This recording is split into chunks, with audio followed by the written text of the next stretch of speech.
de tema, Icar. Tema obligado ahora mismo también, importante que gravita a nivel nacional castellano. Así es, hoy con nosotros el ministro de Vivienda, Rogelio Paredes, para hablar del aumento de las invasiones. Pero, ministro, como representante del gabinete, del gobierno del presidente Cortizo, creo que es justo y necesario preguntar su opinión como miembro del gobierno sobre estas manifestaciones registradas en el día de ayer y la forma en que los ciudadanos panameños han levantado su voz preocupados por el futuro de las reformas electorales. Quiero partir de allí conociendo sus impresiones.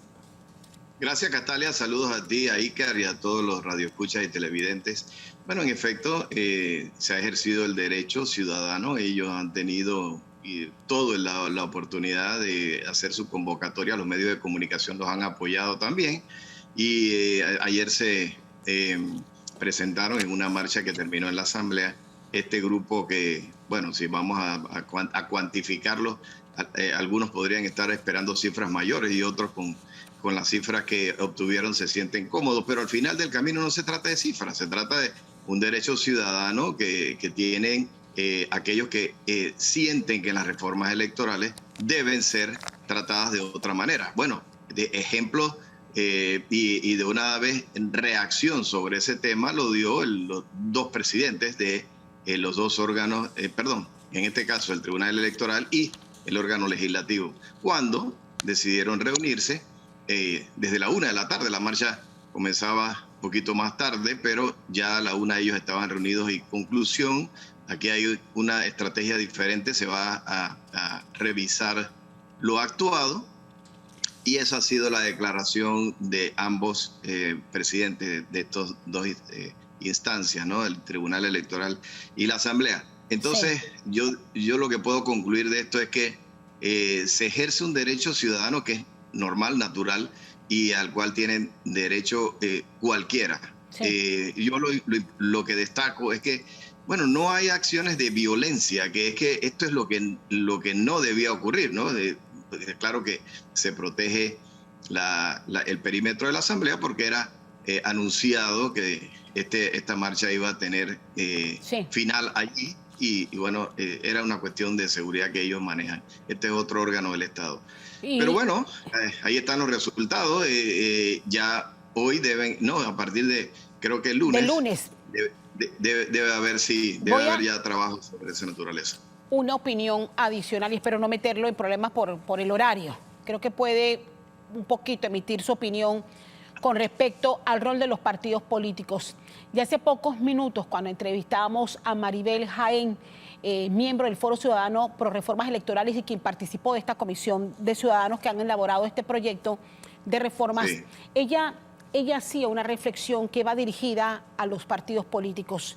Y usted como miembro de uno de los partidos más importantes del país, el PRD, ¿cómo ve ese análisis que indica que el PRD y otros han perdido fuerza porque prácticamente han sido secuestrados y han sido individualizados?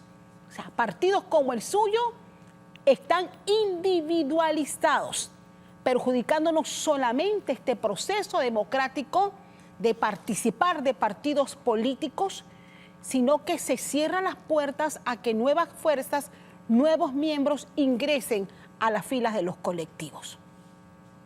Es precisamente el tema que está en discusión. Los independientes quieren participar con mayor oportunidad, las mujeres también. Los partidos políticos que ya han llegado hasta aquí después de cada 5 años se reforma, se discute el código electoral, que es básicamente pues el manual de procedimiento para las siguientes elecciones. Y si hay un código electoral actualizado, yo diría que en el continente, cuidado, referente para otras latitudes, es el Código Electoral de Panamá, que después de cada elección se discute y se reforma. Entonces, bueno, los partidos políticos han alcanzado en esas discusiones algunas oportunidades que les permiten participar de una u otra forma. A que sea un mecanismo perfecto o no, eso está en discusión. Y claro que este es el momento también para verlo. Pero sí, pues algunos podrán decir los partidos políticos tienen más ventajas que los independientes. Yo podría decir, Y yo podría decir que los independientes en esta ocasión, en la última elección, han tenido un poco más de participación en la Asamblea. Yo no me refería a los independientes y tiene usted toda la razón. Termino con este tema. Me refiero a quienes consideran que su partido PRD está secuestrado por quienes más han aportado. Ah, ya veo. Bueno, tal vez es una percepción de alguien. Yo te puedo decir que este es un partido que no tiene dueño. Este es un partido que no tiene dueño. Yo no sé RM y yo no sé otro, no lo sé. Pero este no tiene dueño. Entonces, precisamente esa es la efervescencia que se genera dentro de un partido donde cualquiera levanta la mano y dice yo quiero ser representante. Bueno, vaya pues y busque su voto. Ah, yo quiero ser diputado. Vaya y busque su voto. Tal vez lo que hay que hacer, puede ser que necesitemos algo más de filtro. Claro. Porque estamos así como que yendo en directo, pero al final del camino son las reglas del juego y yo creo que lo importante es aprovechar esta oportunidad que se presenta ahora en las discusiones, en el escenario del Tribunal Electoral para hacer las modificaciones respectivas. Okay. Ministro Paredes, gracias por abrir este espacio para hablar de este tema que era obligado. Pasamos a la materia central de esta entrevista y hay preocupación, incluso ustedes han tenido que aumentar los equipos para poder controlar el fenómeno de la invasión de terrenos. Incluso han llevado proyectos de ley para poder disminuir este fenómeno calificándolo ya de terrorismo y que genera una actividad ilícita que genera miles de dólares en el país. ¿Cuál es la situación actual y saber si realmente este fenómeno se ha incrementado en este tiempo de pandemia? Mira, nosotros encontramos cerca de 400 asentamientos informales en todo el país. Claro que eso podríamos decir que muchos de larga data, muchos. Hay algunos recientes que son los que nosotros estamos persiguiendo.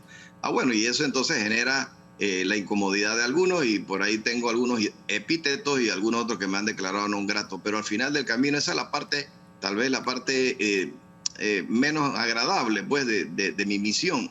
Yo lo que tengo que hacer en todo caso es, claro, procurar dentro de las posibilidades que existan opciones de vivienda para la gente que lo necesita o asignarles un lote o ver los temas de legalización. Hay diferentes figuras. También tenemos que entender que estamos en el medio de una pandemia mundial que nos tiene con una baja recaudación y con posibilidades un poco más estrechas de poder desarrollar proyectos habitacionales como corresponde. Pero sí, a través del ministerio, de la mano del ministerio, podemos ir orientando sobre nuevas áreas que se pueden ir habilitando y eso lo hace el ministerio también. Y si es verdad, Castalia, pues ahí tenemos un problema de unos de larga data. Eso que nosotros no estamos.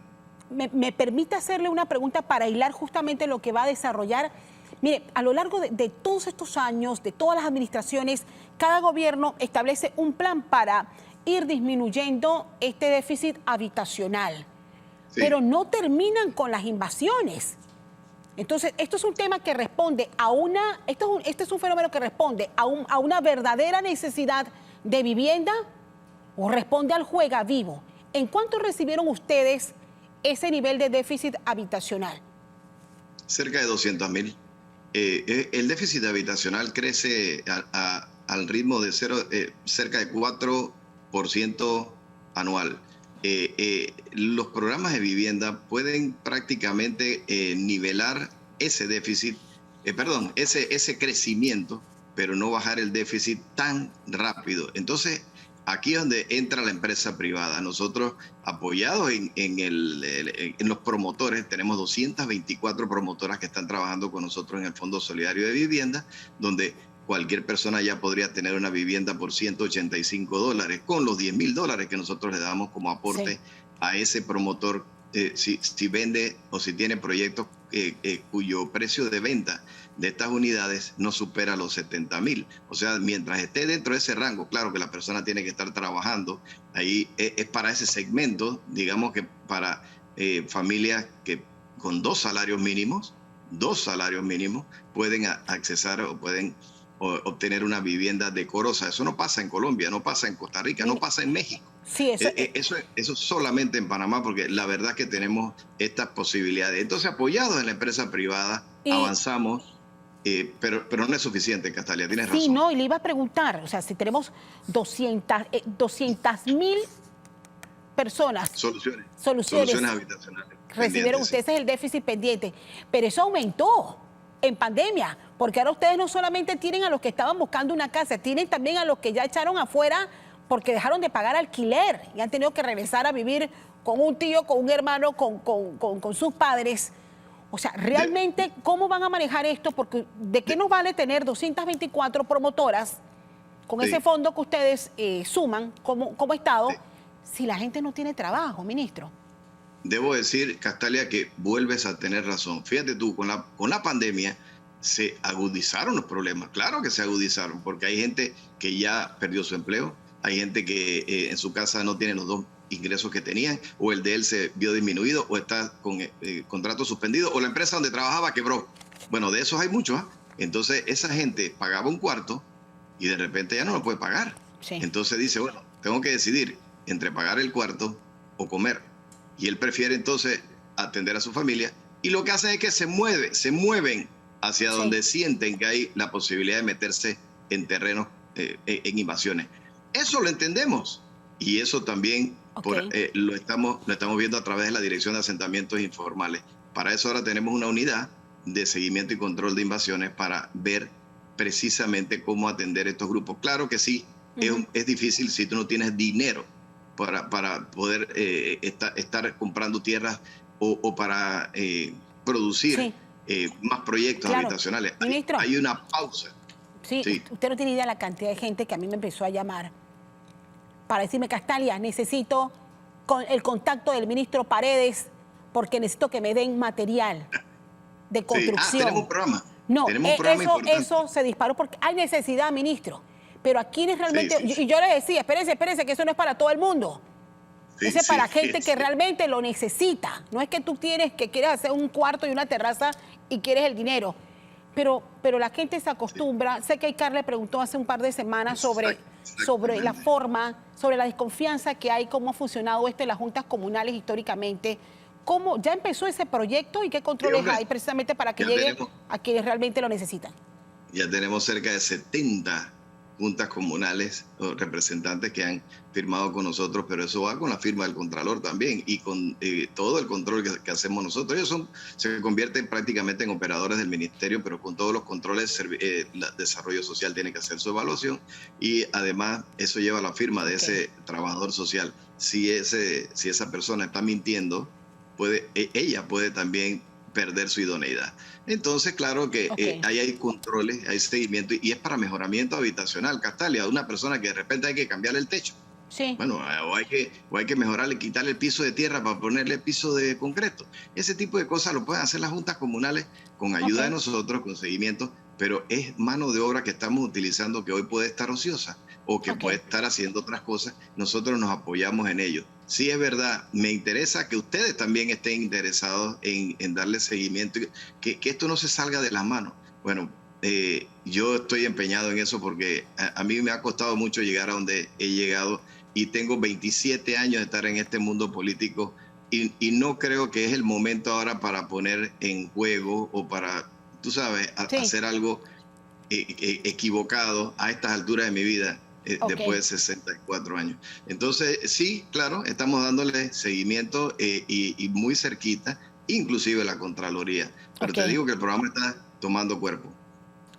Ministro, antes de finalizar, y quiero aprovechar, hubo mucha preocupación. El sábado se dispararon las denuncias porque gente quedó fuera del beneficio del vale digital. Sí. Ayer hubo un anuncio importante por parte del gobierno de extender este periodo. ¿Para qué se extiende este periodo, ministro? Y lo reiteramos. Bueno, es que hay algunas personas que no habían todavía podido cumplir con su corresponsabilidad. Acuérdate que esta es la parte B del plan Panamá Solidario que venció en junio, pero que el presidente lo extiende hasta diciembre con ciertas condiciones y ciertos compromisos y obligaciones de aquellos que querían seguir manteniendo el vale digital. Pero ¿hasta dónde llega? Hasta diciembre. Sí. O sea que en diciembre esto se va a acabar. Bueno, habría que ver entonces cómo se va comportando la población, pero también esperamos que para noviembre podamos tener a toda la población vacunada, por lo menos hayamos alcanzado la inmunidad comunitaria. Y eso es por la velocidad de la vacunación y porque tenemos vacunas que otros no tienen y porque sencillamente el panameño está ha entendido el problema y se quiere vacunar. Entonces, bueno, una cosa va de la mano de la otra. Si se abren las discotecas, también se pueden abrir las escuelas, ¿no? Total. Yo siento que, oye, si tú en un supermercado no hay más contagio, que tal vez en la escuela lo tienen más controlado. Tal vez. Entonces yo siento que todo esto tiene que volver a la normalidad. Pero son conscientes ustedes, ministros, que el 2022, y no lo digo yo, lo han dicho varios analistas, Panamá va a resentir realmente la crisis por la falta de empleo. ¿Cómo va esa reactivación de empleo según los programas que ustedes en el Consejo de Gabinete han aprobado?